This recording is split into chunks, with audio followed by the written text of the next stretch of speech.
أعوذ بالله من الشيطان الرجيم. بسم الله الرحمن الرحيم. الحمد لله رب العالمين، والصلاة والسلام على رسول الله. اللهم علمنا ما ينفعنا وانفعنا بما علمتنا وزدنا علما وإيمانا وفقها في الدين. اللهم لا سهل إلا ما جعلته سهلا وتجعل الحزن إذا شئت سهلا يا رب العالمين. This is a commentary of the ninth hadith, right? Okay. So who wants to read?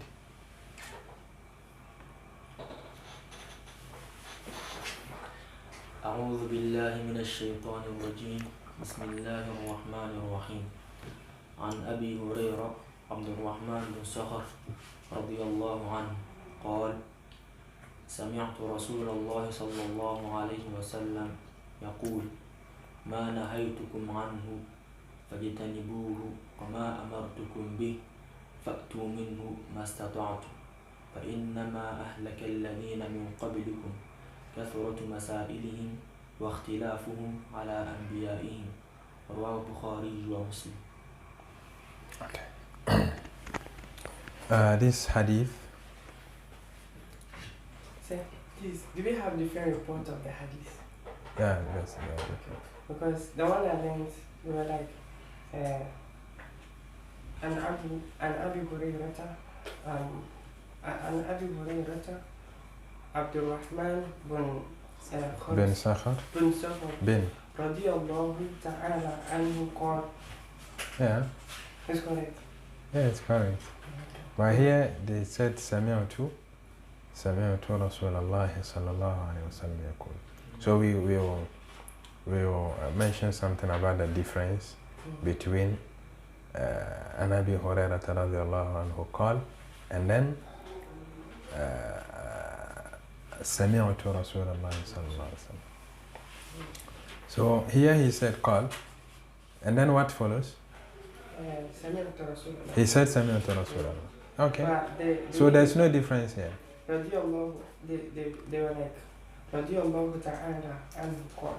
Sami'tu Rasulullah. Yeah, so okay, here the added ta'ala. Okay. Aside that? Yeah.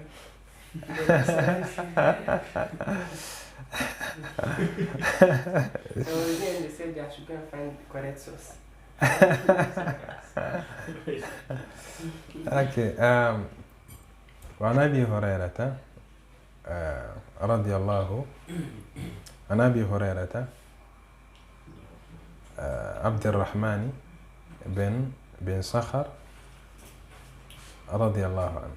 So Abu Hurairah, this one of the companions of the Prophet ﷺ, a beloved companion to the Prophet ﷺ.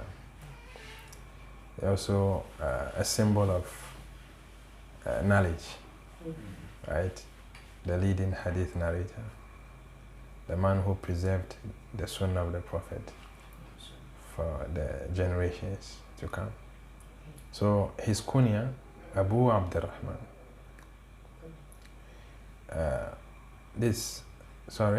Abu Hurairah, right? Abu Hurairah, right? So Abu Hurairah, that is his kunya. And then his name is Abdurrahman bin Sakhar, right? Some biographers, they add Dawsi to the name. Okay, so Abu Hurairah, that's his kunya. This nickname or kunya was given to him by the Prophet ﷺ. When Abu Hurairah, when he came to Medina, or during his childhood, he always had a young cat with him, right, that he plays with, right? So when he migrated to Medina, he is originally from Yemen. So he migrated to Medina to embrace Islam. Or some said that he embraced Islam before migrating to Medina, right? From Yemen to Medina. So he came to Medina with what? With a cat with him, right? So the Prophet ﷺ saw the cat that young cat with him, and then he said, Ya Aba Hir, right? Ya Aba Hir or Ya Abu Hurairah. So since then, they called him Abu Hurairah. So Abu Hurairah is popularly, is well known by his kunya more than his name, right? So he's one of the companions that was known by what? By his kunya than his name, more than his name. So so Sheikh, the Andawsi becomes his lakab. no, One of his name. no. What else? No, you mentioned lakab, you mentioned part of his name. What else? Huh? Nisba. Nisba. Yeah. So this is Nisba, right? Then his name, Abdul Rahman, right? That is his name. When he came to embrace Islam, his name was Abu Shams. Abu Shams, and then the Prophet named him Abdul Rahman, right? So when the companions, those who came to embrace Islam, and then before Islam, when they have, let's say, a bad name, a name with bad meaning, then the Prophet would change the name to something good, right? So several companions like that, the Prophet ﷺ changed their name. So he named him Abdul Rahman instead of Abu Shams, right? And then As-Sakhar, Abu Hurairah, Abdul Rahman bin Sakhar. So Sakhar, that is what? His father's name. And then Ad-Dawsi, that's his Nisba.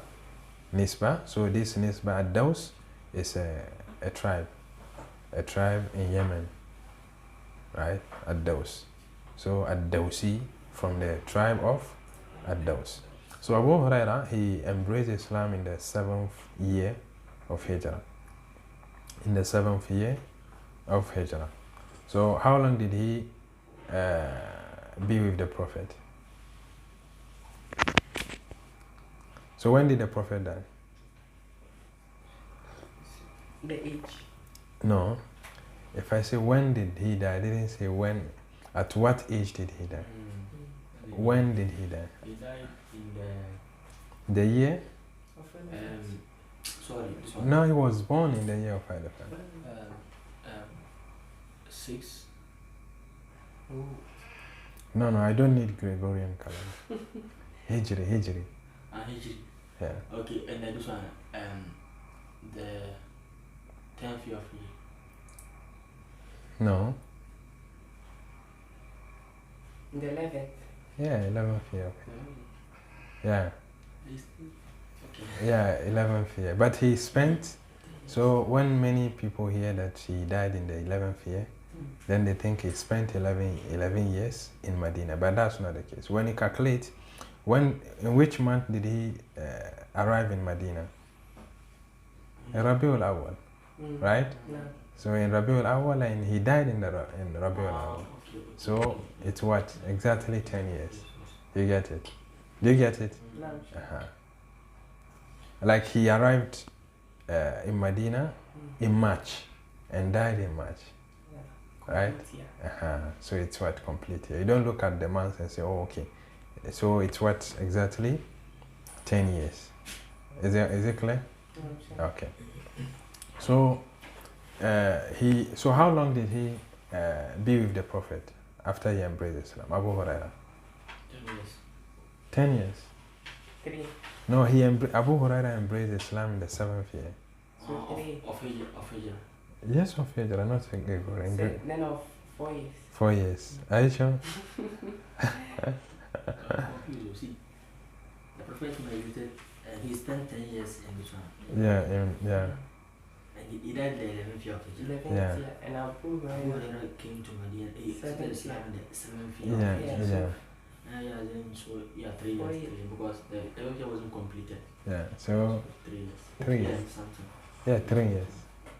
But Sheikh, the Prophet died, the 11th year. Yeah. And so 4 years. But it wasn't completed. No.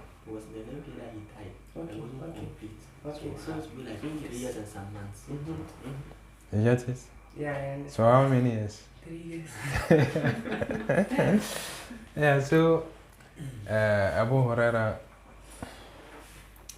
embraced Islam in the 7th year, and then since then he has been with the Prophet ﷺ, till the death of the Prophet ﷺ. And then since he embraced Islam, he never engaged in anything. He was not working, he was not trading, he was not farming. He was always in the mosque with the Prophet, right? Waiting for the Prophet to say something so that he will memorize. Yeah, so he was with the Prophet in Medina and always also with him in all his journeys, right? He was always with the Prophet in the Prophet's journey and always around the Prophet in Medina. Why? Just to seek knowledge and memorize all the Prophet ﷺ say. So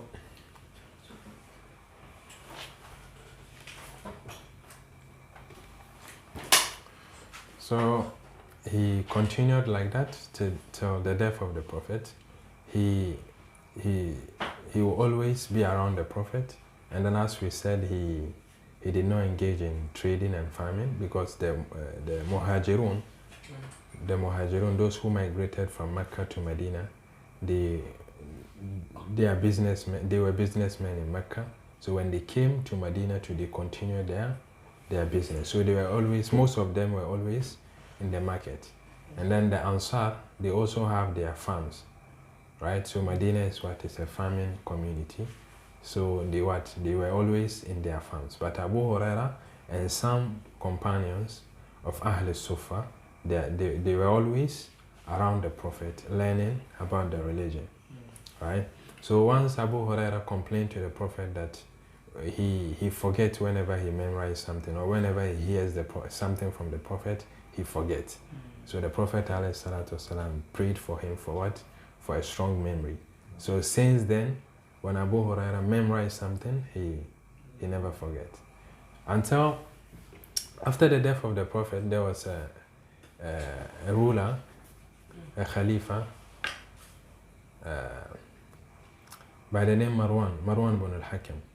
So this Marwan, he wanted to test the memory of Abu Hurairah, right? No. Whether Abu Hurairah has a strong memory or not, right? So he invited Abu Hurairah to his palace, and then he asked Abu Hurairah he asked him about certain ahadith, and then Abu Hurairah mentioned them. So before Abu Hurairah came, he was there with Abu Hurairah in his chamber, and then he hired a scribe. That time they have scribe, those who write for them. So a scribe was there behind a curtain, writing all Abu Hurairah said, all that Abu Hurairah said, the hadith that Abu Hurairah quoted, the scribe, the writer, noted it down. You get it? And Abu Hurairah didn't know of that. So this scribe, this writer, was behind the curtain, and then Abu Hurairah with the ruler, the Khalifa, were also sitting somewhere. Abu Hurairah didn't know that there's someone recording all that he said. So after a year, Marwan bin al-Hakam, he invited Abu Hurairah again. And then he asked Abu Hurairah the same question he asked him last year. And Abu Hurairah mentioned everything he mentioned last year and did not change any word. Right? And then they surrounded that Abu Hurairah radiallahu anhu indeed had a retentive memory. So Abu Hurairah, he said that he was not working, he was not trading, he was not also farming, right? So he will always be with the Prophet, and then sometimes will not have anything to eat. Sometimes he will faint because of hunger, right? And sometimes he has to tie stone on his stomach to do away with the pain and the itching of hunger, right? So that was how he he was with the Prophet. So sometimes in the evening, Abu Hurairah will go and stand on the roadside where people will be passing from Isha prayer. When they are going home, he will go and stand on the roadside or on their way. So he once, one very night, he went there, he was standing on that way, and then Abu Hurairah came passing, and then he went to Abu Hurairah and then was asking him about a verse, the meaning of a verse. Abu Hurairah, Abu Bakr, what do you know about this verse? What does it mean? When was it revealed? Right? So he was asking not because he don't know. He wanted Abu Bakr to answer him and say, okay, since I'm answering, we are conversing, let's go home so that what? We will take dinner together. And Abu Bakr did not do that. So then Abu Bakr left. And then he was there when Umar also came. And then he did the same to Umar. And then Umar understood what Abu Hurairah wanted. Right? So then he said that we don't have anything. If we were to have something, I would have invited you for dinner. Then Umar left. Then the Prophet ﷺ was passing. And then he saw Abu Hurairah. And then he knew what Abu Hurairah was there for. So he said, Abu Hurairah, let's go. So Abu Hurairah followed him. He went home, the Prophet went home, and then he asked his wife, what do we have? And then they brought a container with milk in it. So then Abu Hurairah was really hungry. And then the Prophet said to him, Abu Hurairah, go and invite Ahlul Sufa to my house. Go and call them all. So Ahlul Sufa, it's a place, a very confined place, small place in the mosque of the Prophet. So people who come from different cities to embrace Islam and learn about Islam, that's where they stay. So some will come to Medina, they don't have a family, they don't know anyone. So that's where they stay. So Abu Hurairah was there and he became the leader of Ahlul Sufa because he has been there for so long. Why? Because most of them, when they come to Medina, they embrace Islam, learn the religion for some months and then leave. But Abu Hurairah has been there for some time. So he became the leader of Ahlul Sufa. So the Prophet said to him, he should go and invite Ahlul Sufa to the house. So he invited them, they came. And then Abu Hurairah was really starving, was really hungry. So then the Prophet asked them to sit. They sat. Then he gave the container of milk to Abu Hurairah to serve them.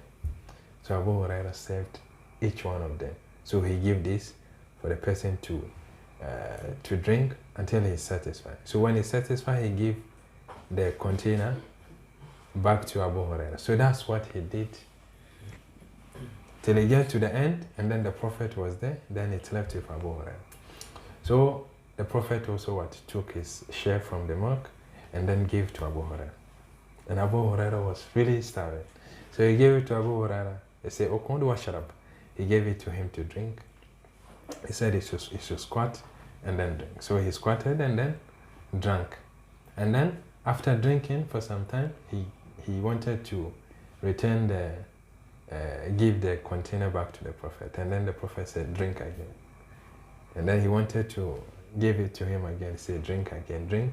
Until he said, I'm completely full. Right? So, so that was how Abu Hurairah, that was how he was living, So sometimes there was one very night that Abu Hurairah was also hungry, and then the Prophet, whenever people donate something or gift the Prophet something, he would take some and then give the rest to Ahlul Sufa. So one evening they brought dates to the Prophet. So then he sent it to Ahlul Sufa. And then he asked all of them to take two dates. Right? So Abu Hurairah took 2, and then he ate one and then left with one and then took milk on top of the date. That's what they do. So and then they saw him holding one date and they asked him, and this is why are you not taking the rest? And he said, I've kept this for my mother. right? So he kept this for his mother. And then his mother too, when he migrated to Medina, he came with his mother. His mother was with him. So, but at that time she has not yet embraced Islam, right? And later she embraced Islam. So one day he went to visit her. Normally he stays in the masjid, right? In the masjid. So he went to visit her one morning, and then she said something bad about the Prophet, and he was really saddened. So he came back to the Prophet to tell the Prophet what his mom said about him. And then he asked the Prophet to pray for his mother, for Allah to guide her. And then the Prophet did. So Abu Hurairah went back to his mother, and then she embraced Islam, right? She accepted Islam. And then the Prophet prayed that may Allah make Abu Hurairah and his mother beloved to the believers.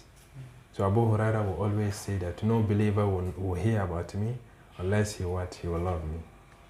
Yeah.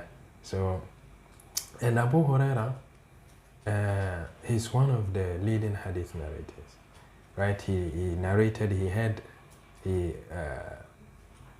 He narrated a lot of hadith, or he had a lot of hadith from the Prophet ﷺ directly, and also narrated some hadith from many hadiths from some companions as well, right? He once said that there's no companion who narrated more hadith than him, except Abdullah ibn Amr ibn al-As. Abdullah ibn Amr ibn al-As is also one of the companions who embraced Islam in Mecca and was writing the hadith. So he said, no one has narrated more hadith than me except Abdullah ibn Amr ibn al-As, because Abdullah ibn Amr ibn al-As used to write and I don't write. Right? So he thought that Abdullah ibn Amr ibn al-As has narrated more hadith than him. But in reality, Abu Hurairah is the leading hadith narrator.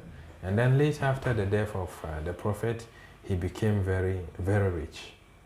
He became very rich. He had his house, and then his wife and children, and then also had a farm, right? And then he served as a governor in Medina, and then also one of the cities at that time, right? And he died in the year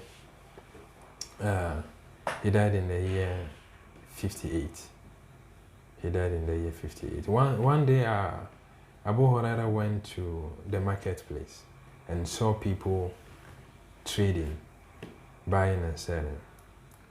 And he told them that, why are you here whilst the inheritance or the properties of the Prophet ﷺ is being distributed? Why are you here trading whilst the Prophet's property and inheritance being distributed? What are you waiting for? So they asked him where. Those in the market, they asked him where are they distributing his property? And then he told them in the mosque. So they went there and they saw people praying. Some were praying, some were reciting Quran, some were discussing about halal and haram, and some were narrating hadith. And then they were shocked. Where is the property? Where are they distributing the property? So they went back to him. He said, we went there, and then there's no property. We went there, and there was no. They were not distributing any properties. So and then he asked them, what did you see? And they said, we saw people. Some are praying, some were reciting Quran, some were discussing about fiqh, about halal and haram, and some are also narrating hadith. And he said, yes, that's the property of the Prophet. So that one was after the Prophet passed on. Yeah, of course, that's after the death of the Prophet. Yeah, and Abu Hurairah died in the year 58. Yeah. So this is one of the hadith that he narrated. He said, سمعت رسول الله صلى الله عليه وسلم يقول. I heard the Prophet عليه الصلاة والسلام saying. So here, this He said Sami'tu, I heard. Meaning, this is one of the hadith that Abu Hurairah heard directly from the Prophet. Right? He didn't what? He did not narrate it from a different companion. You get it? He narrated more than 5,000 hadith. And then there's no hadith narrator among the Sahabas who narrated more than 5,000. No. And then, I mean, those who were following, there are 7 leading hadith narrators. And those who were following, the second has narrated 2,200. None of them has narrated 4,000 or 3,000. Yeah. Yeah. So Abu Hurairah is what? The gap between Abu Hurairah and the rest of it's very wide. He narrated 5,000. More than 5,000. More than 5,000. Yeah, all from his head. Yeah. What was this problem? Yeah. And then, as we said, he did not hear all from the Prophet, right? So it got to a time after the death of the Prophet, people were like, Abu Hurairah embraced Islam late, but how come that Abu Hurairah is narrating many hadiths than any other companion? And then he came one day and he said, تقولون أن أبا هريرة أكثر أبو هريرة أكثر Abu Hurairah. And he said to them that when I was with the Prophet, learning the hadith, narrating the hadith from him, you were in your farms and you were in the marketplace trading. And I wasn't having any farm and I was also not trading. So I was able to what? To record and then memorize all these hadiths whilst you were away. Right? And yeah, so the people actually were complaining. You know, they were like, no, this can be. So they were they were not sure whether what he was narrating, he actually heard it from the Prophet. You know? Yeah. So, yeah, and this is one of the hadith that he narrated from the Prophet. So he said, سمعت رسول الله صلى الله عليه وسلم يقول ما نهيتكم عنه فاجتنبوه ما نهيتكم عنه فاجتنبوه. Avoid that which I forbid you from doing. Avoid it. ما نهيتكم عنه فاجتنبوه. Avoid all that have what? Are forbidden you. So here the Prophet is saying that anything that he has forbidden, not the Prophet alone, anything that Allah and the Prophet have forbidden, have made prohibited, we should what? We should stay away from it completely. Fajtanibuhu. Right? He didn't say fatrukuhu, he said fajtanibuhu. So fajtanibuhu, he said stay away from it. He didn't say you should leave it. Leaving it and staying away from it, there's what? There's difference. Right? So leaving it could mean that you've already what? You're already doing it. So leave it. No, he didn't say that. He said stay away from it. So meaning don't even go near or close to it. Fajtanibuhu. And then he said, وَمَا نَهَيْتُكُمْ عَنْهُ. So here, it means that all things that Allah and the Messenger have prohibited, we should what? We should stay away from it. Right? You have to stay away from it. You don't say that, okay, I can stay away from this, I can't stay away from this. Or let's say someone don't know he don't know this hadith, but he engaged in many sins before he got to know this hadith. So here, immediately you hear this, you have to stop or stay away from what? From all that you know that is what? Is haram. You know? Yeah. So you stay away from it. You don't say, okay, I can stay away from this, but I can't stay away from this. No. You have to stop and then leave all that Allah has what? Prohibited. And he said, وَمَا أَمَرْتُكُمْ بِهِ فَأْتُوا مِنْهُ مَا اسْتَطَعْتُمْ. And then also, that which I have commanded you, do them to the best of your capability, to the best of your ability. So anything that the Prophet or Allah subhanahu wa ta'ala command us to do, we do it to the best of our ability. So here you will see the difference. When it comes to haram things, he said we should what? We should stay away from it. But when it comes to an act of worship or a commandment, he said we should what? We should what? To the best of our ability.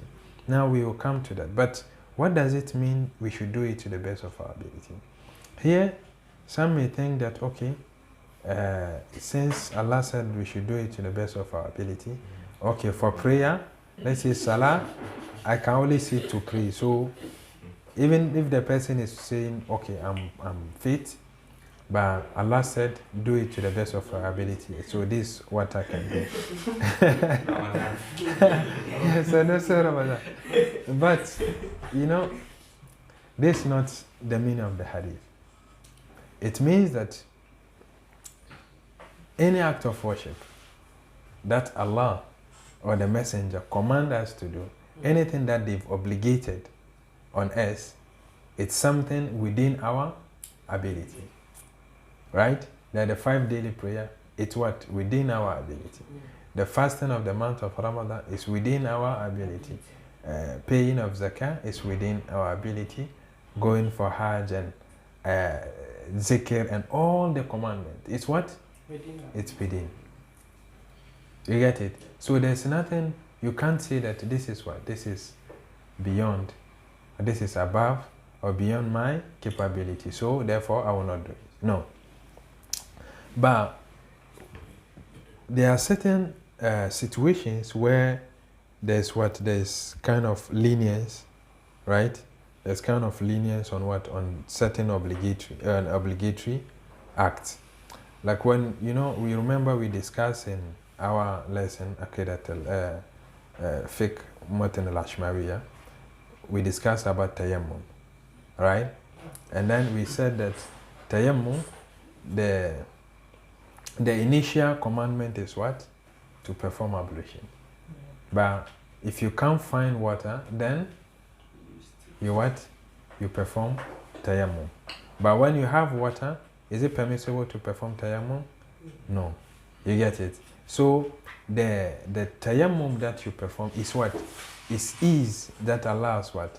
Has facilitated. Why? Because Allah don't want you to go what? To go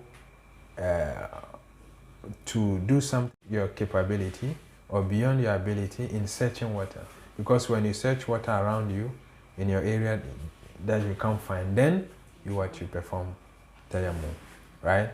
So this is what? This is also ease that Allah has what?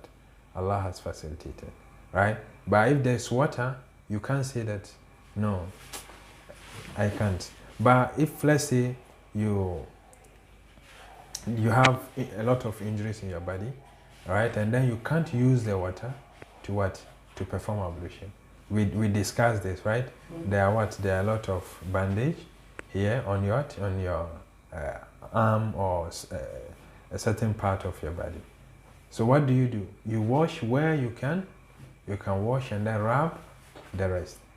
You get it? So this is what? This is ease. So with this, yeah, there are certain circumstances that you what? Ease where there's what? There are ease in what?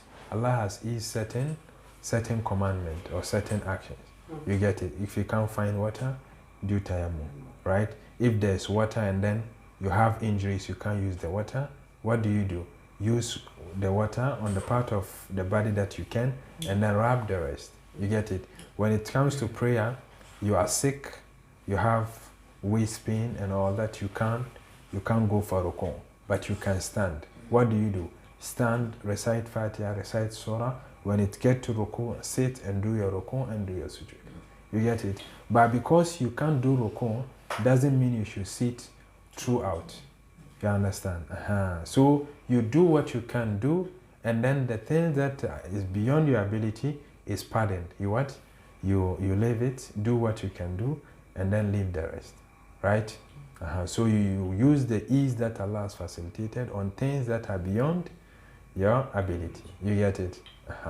So in the fasting of Ramadan too, in the month of Ramadan, when you are traveling, you are permitted to what? To break your fast and then make up after Ramadan, right? You get it? And then when you are sick too. So when you are sick, you can't fast. So this is also ease. But when you are fit, it is within your what? Your ability to fast. But when you are sick, it's what? It's beyond. So you are permitted to what? To break your fast. You understand? And when you are fasting, there's ease. But some can what? Some prefer to fast. Some prefer to what? To break. So this is what? This is up to you. You understand? But all the commandment is what? Within our capability. So, then, you traveling, is it based on maybe distance or? No. It's not based on distance. It's just if you are traveling, then you are permitted to break your fast, right? So let's say you are traveling. It's not based on distance, but it should be a journey that you can say you are traveling. Yes. You get it? Yeah, you can't just be living from here to Kaswa, then you say you are traveling. No, this is not what. This is not a distance of travel. Yeah, of course there is. When we get to Salat al-Musafir, we will discuss this inshallah in detail. Is it clear? So he said, Ma nahaytukum anhu fajtanibuhu. Avoid all that I've what? Prohibited. And then Wama amartukum bihi fa'tu minhu mastata'tum. And then all that I've what? Ordered you or obligated upon you or command you, do it to the best of your ability. And then he said, فَإِنَّمَا أَهْلَكَ الَّذِينَ مِنْ قَبْلِكُمْ كَثْرَةُ مَسَائِلِهِمْ. Right? But before that, now you see that when the Prophet mentioned prohibited acts, he what? He commanded us to stay away from it completely. But when it came to the good deeds and the commandment, he what? He ordered us to what? To do them to the best of our ability. Now, no person cannot say what he can't stay away from a certain evil act. Right? Because the act, you are not in it already. Right? The act is there. You are what? You are not acting on it already. So, you are commanded not to even what? Not to even go close, lest to what? Doing it. You understand? But with the act of doing the commandment, you have to what? You have to strive before you can what? You can do it. Even though when you are used to some certain evil acts, you also have to what? You also have to strive to what? To stay away from what? From it. You get it? But when it comes to, the evil act, the sins, you what? You have to stay away from what? From it completely. You get it? And then the good deeds, you what? You do them to the best of what?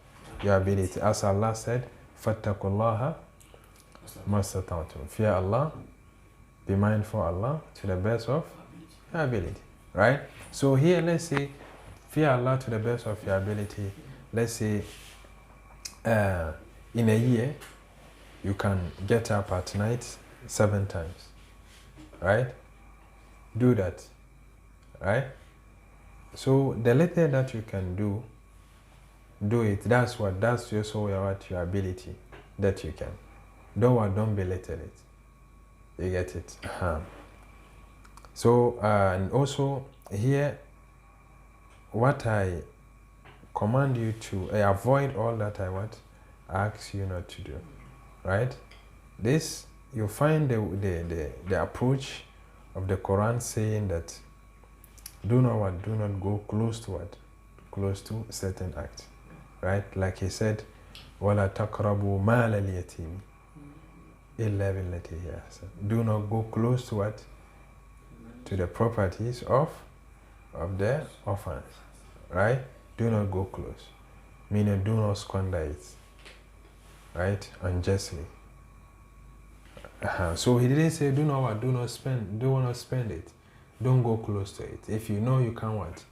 You can't handle it properly. Do not go close to it. So did he say do not squander it unjustly? Yeah. وَلَا تَقْرَبُوا مَالَ الْيَتِيمِ إِلَّا بِالَّتِي هِيَ أَحْسَنُ. Right? So, yeah. So now, and then he said, فَإِنَّمَا أَهْلَكَ الَّذِينَ مِنْ قَبْلِكُمْ كَثْرَةُ مَسَائِلِهِمْ وَاخْتِلَافُهُمْ عَلَى أَنْبِيَائِهِمْ. And he said, فَإِنَّمَا, indeed, what destroyed the people before you, إِنَّمَا أَهْلَكَ الَّذِينَ مِنْ قَبْلِكُمْ, what destroyed the people before you were what? Were their excessive questioning. وَاخْتِلَافُهُمْ عَلَى أَنْبِيَائِهِمْ, and their disagreement with their prophets. Right? So what does this mean? So the Prophet ﷺ is informing us that people before us, they perished, they were destroyed. And then he mentioned two causes or two reasons why they were destroyed. The first one, excessive questioning. And the second one, disagreement with their prophets. Okay. So now, excessive questioning. What does it mean? Asking too much questions. Too much questions, right? In our lessons, don't you ask so much questions? The questioning maybe sometimes some instructions. Why should we do this? Why? Or can it be like asking unnecessary questions? Yes, that's it. Asking excessive, unnecessary questions. That's what it means. Because asking question, there's nothing wrong with it. As far as the question is what? It's important. And you're asking for clarification, you're asking to know. The Prophet said, Innama, he said, Innama da'ul ayyi as-su'al. Right? A remedy of ignorance is asking questioning. Right? So if you don't know, you what? You ask. And I also said, فَاسْأَلُوا أَهْلَ الذِّكْرِ إِن كُنْتُمْ لَا تَعْلَمُونَ. And ask those who know if you don't know. Right? So you have to ask if you don't know. Right?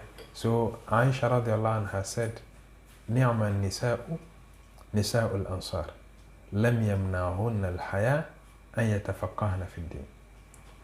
He said, what a wonderful women, the women of Ansar. Shyness did not prevent them from learning about their religion.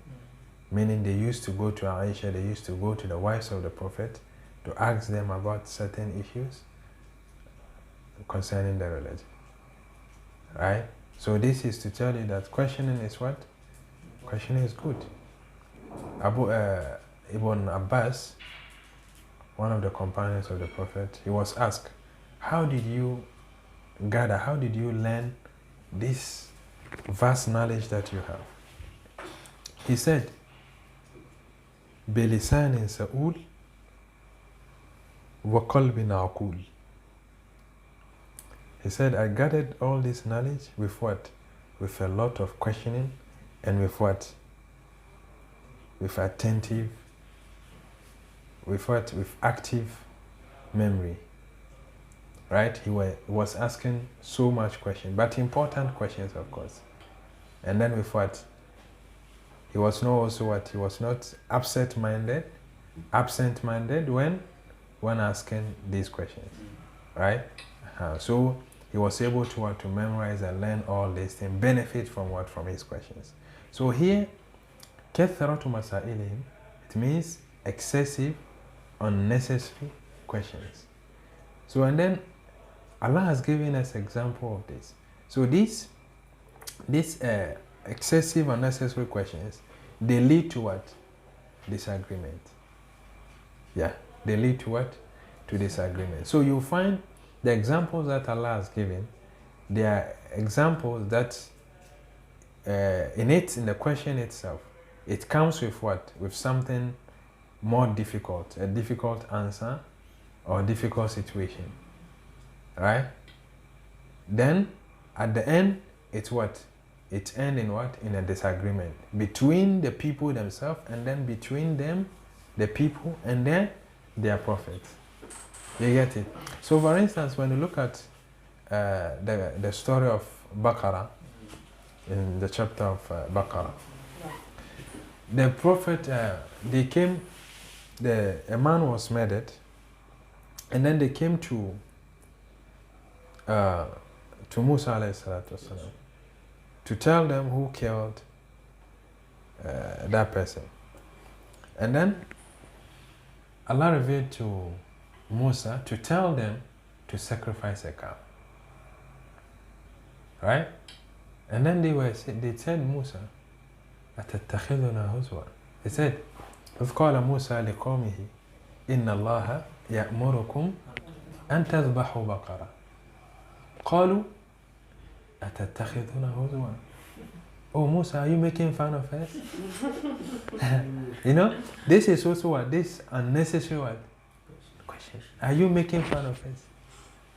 أتتخذنا هزوا. Right? قال أعوذ بالله أن أكون من الجاهلين. Far be it from me to what?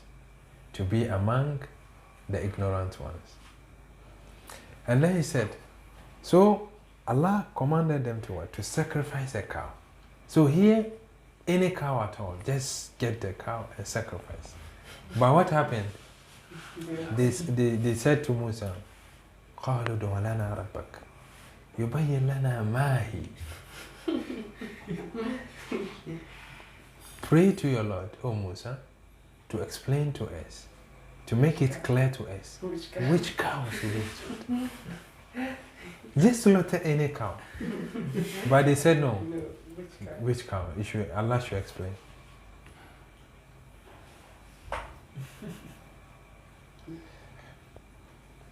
And then now Allah said to them, قال إنه يقول.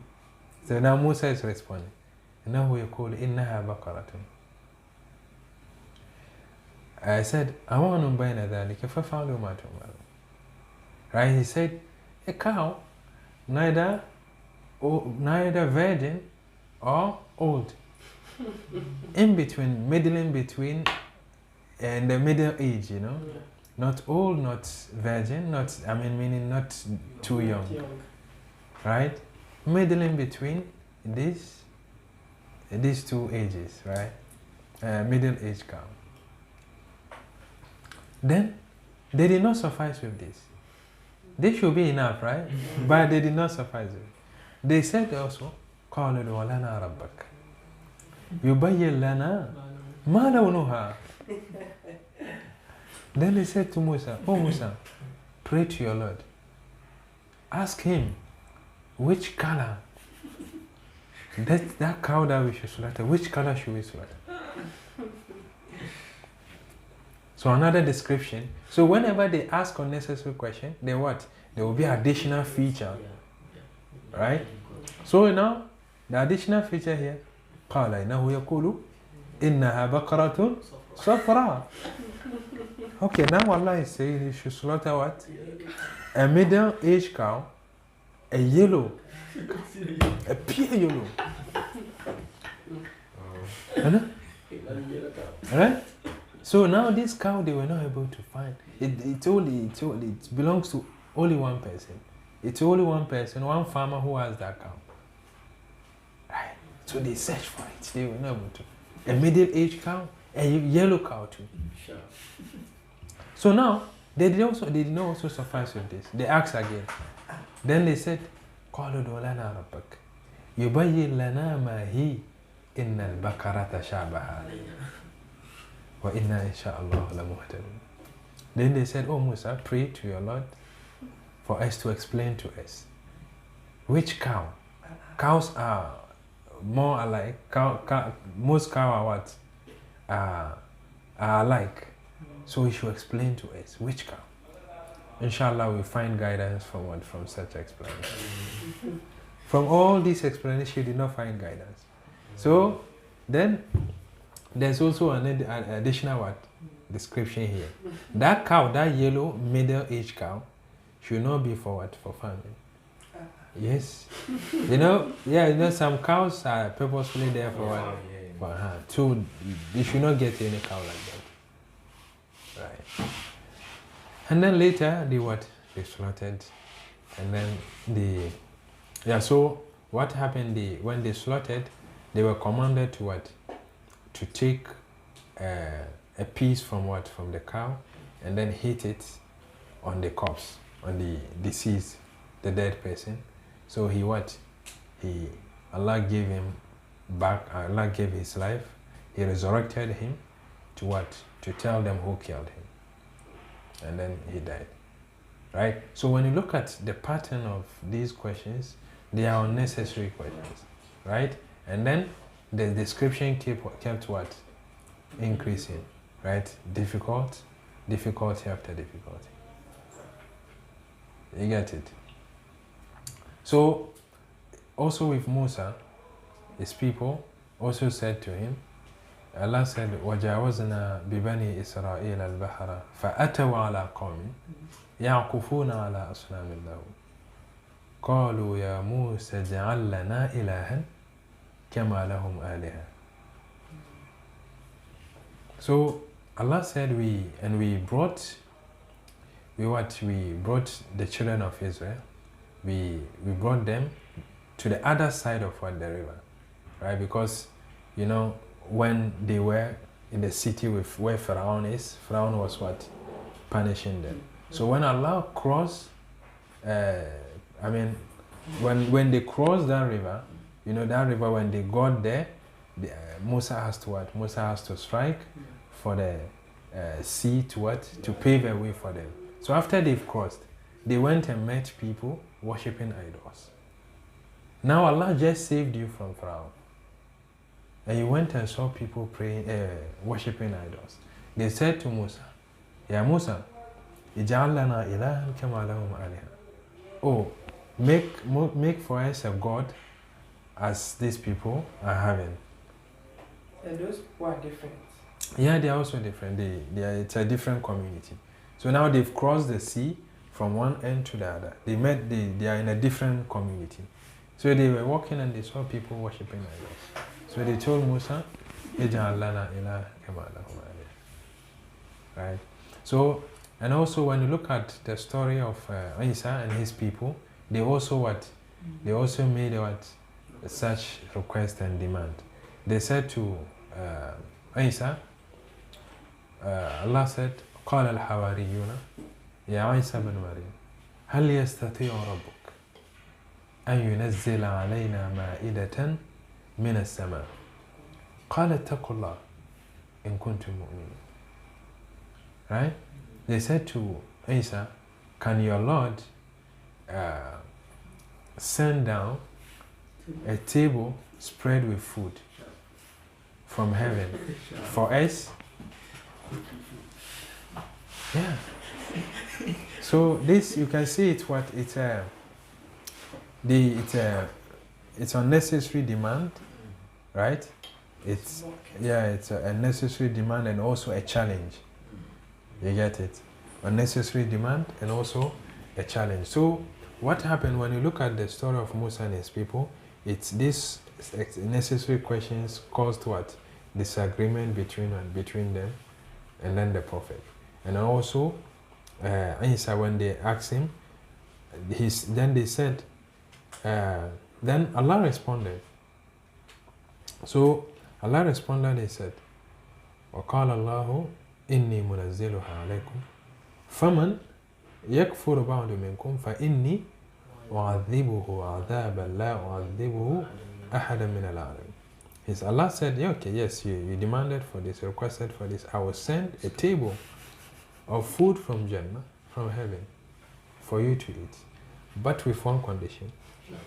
When any of you disbelieve after eating this, what you came up with, with these questions and issue that brought disagreement and then consequently divided people into groups, right? So it's better you stay away from any disagreement, right?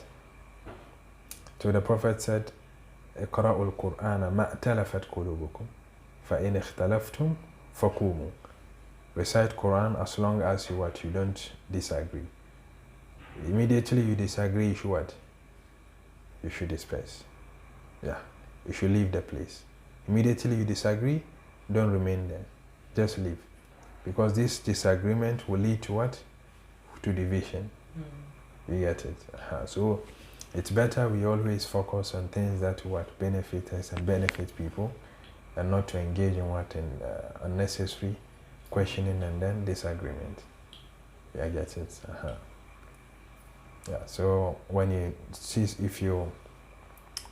if someone comes to you asking you a question, you will know that this person is asking to know, or this person is here to argue. So when you are able to figure out that this person is asking to know, you give him some time and then teach the person. But if you realize that the person has come to you to argue, just don't give the person the chance to argue, because it will end in in disagreement and then division, right? So may Allah grant us deep understanding. Any question? Yes. I wanted to ask about the secret month. The secret month? Okay.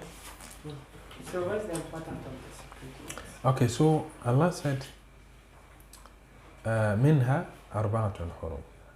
He created 12 months and then made 4 months secret, right? Minha arbaatun hurum, fala tazlimu fihinna anfusakum. And do not wrong yourselves in these months. So these months, Allah said we should not wrong ourselves, right? We should not commit sins in these 4 months, right? So meaning when you do good, Allah multiplies your good deeds in multiple fold. And then when a person commits sin too, the sins will also be multiplied, because it's a secret month. And then respecting these months is also it's also a form of, it's a level of piety, right? Because it's a science of Allah. And Allah said, وَمَنْ يُعَظِّمْ شَعَائِرَ اللَّهِ فَإِنَّهَا مِنْ تَقْوَى الْقُلُوبِ. Right? Whoever venerates the science of Allah has indeed is a pious person. فَإِنَّهَا مِنْ تَقْوَى الْقُلُوبِ. Venerating the science of Allah is part of It's part of piety. You get it? So, and then it's also encouraged that we strive hard to do more good deeds in these months. You get it? So with the Gregorian calendar, the Muharram is which month? No, it's the Gregorian calendar. Each month is different. Hijri is different. So you don't see Muharram is January, Safar is February. No. You get it? This is based on different counting, this is based on different counting. That's why it doesn't even match. Have you ever seen Muharram in January? No, this we are in January, right? And then the month we are in Rajab, right? Yeah, so like that, the counting is totally different. So many people think that, okay, comparatively, the Muharram is the first month and then January. So January, Muharram, February, Safar. No, that's, So this is what the Gregorian calendar is based on different counting, the movement of the sun, and then the Hijri calendar is also based on the movement of the moon. You get it? So it's a different thing. But the calendar that Allah has chosen for us is is the Hijri. You get it? Yeah. Even though It's Umar who introduced it.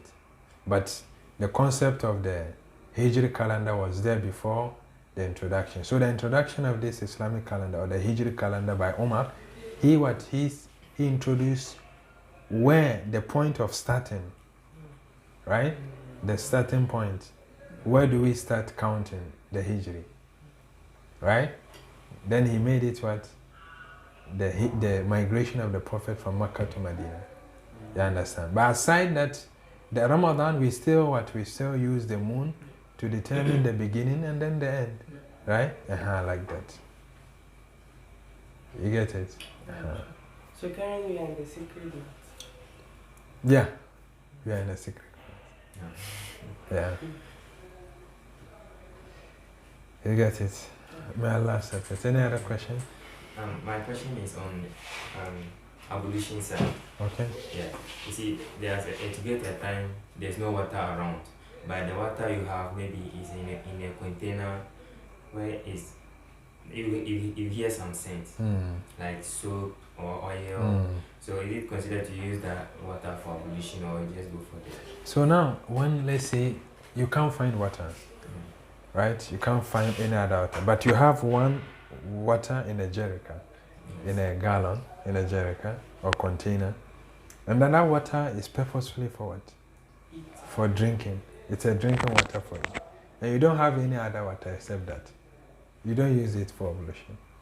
Perform tayammum and go and pray. Okay. But if you have enough and the one you have there's So here we said that the water should be what? Pure and purified. Right? So this water, it's not pure and it's also not purified. Why? Because one of its features as what has changed. So here you can smell oil or soap from it, meaning there's changes, something has occurred to it, right? So the smell or the taste or the color. So these features, if one of these features change, then the water is not what? It's not purifying anymore. Is it clear? You can't use it for ghusl. You can't use it for also at ablution. You get it, yeah. My question is also on Abu Hurairah. Okay. So at that time, the Prophet didn't encourage him to work. Oh, okay. Yeah. So, That's my question. Okay. Like, were there many people like him too at that time? Yeah, they were like Ahlul Sufa. Most of them were not working. As I said, those in Ahlul Sufa, they come to Medina to embrace Islam and then be with the Prophet 4 months, 3 months, 6 months to learn Islam. Okay? But Abu Hurairah was the one who has been there for so long. Right? So this is what they want to do. So, and then they were with the Prophet. So this is also a good cause. Like, it's not like Abu Hurairah was lazy, that's why it's not working. Right? No. And then see, there's something interesting about Abu Hurairah. Whenever he wants to give charity, he will go and work, get money, and then what? Give charity, then come back to the Prophet. You get it? So accumulating wealth wasn't his aim. You get it? So he wanted to seek knowledge. So he invested all his time and life in accompanying the Prophet and then memorizing hadith. And later, Allah compensated him. He became a very wealthy and then a governor as well. Right? He became very wealthy and then a governor. You know? And then Abu Hurairah, he had this like a rope with 1,000 beads or something on top of it. Right? Or some say stones. 1,000 stones. So he will use it for zikr before he sleep every night. Yeah, and he used to say 12,000 istighfar. 12,000 istighfar every day. 12,000. Abu Hurairah. Yeah. You get it. So this man is very interesting. I love him so much. Abu Hurairah. Yeah. So is that all? Any other question? Okay. Then let's pause here. وآخر دعواهم أن الحمد لله.